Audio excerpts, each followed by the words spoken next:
Hi Fred, Randy here, Randy Cycle Service, and working on your Royal Enfield, and found the source of the noise in your engine.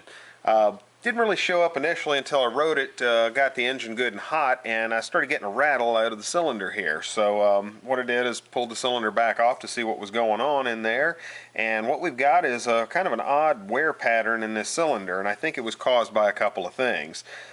This cylinder was bored 20, or both cylinders were bored 20,000 some years back. And I think when they bored the cylinders, first of all, you kind of have to go through a special procedure because these are so thin that when you do bore them, they tend to expand when they get hot, when the boring bar is going through them, and then when they cool back down, they don't always come back to concentrically round again. Now, when I measure cylinders, as I do with just about any cylinder that I measure, we always use a T-mic, and we come in the top and we measure here. And we usually go down about an inch from the top of the bore. We measure both directions here, and everything checked out pretty good on this one. Measured the piston. Piston was about 2 thousandths undersized, which is not anything to be terribly alarmed about, but sometimes that can mean that the piston has collapsed slightly. Generally, they run a little bit undersized anyway from the factory because they account for some clearance in the bore here for expansion and so forth.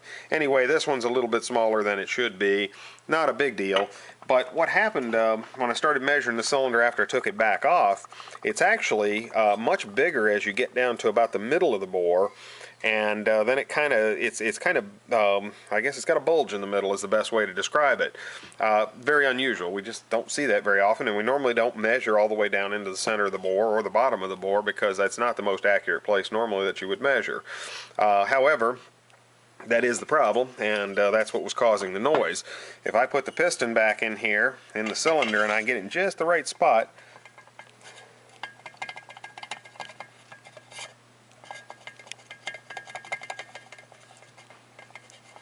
I can make it rattle, and it's a little difficult to get it in just the right spot, but under load, there we go.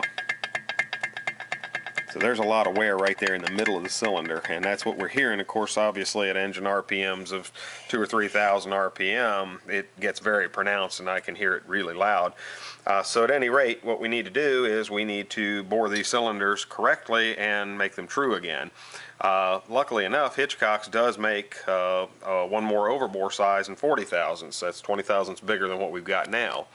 That's the maximum rebore, but at least we can go ahead and do that, and it'll probably last you forever on the way you're going to ride this bike. So we will need to get two pistons, bore them correctly, and then you'll be back to good as new again. So we'll be all set, get your Royal Enfield back on the road and up and running, and have you set to go for the summer.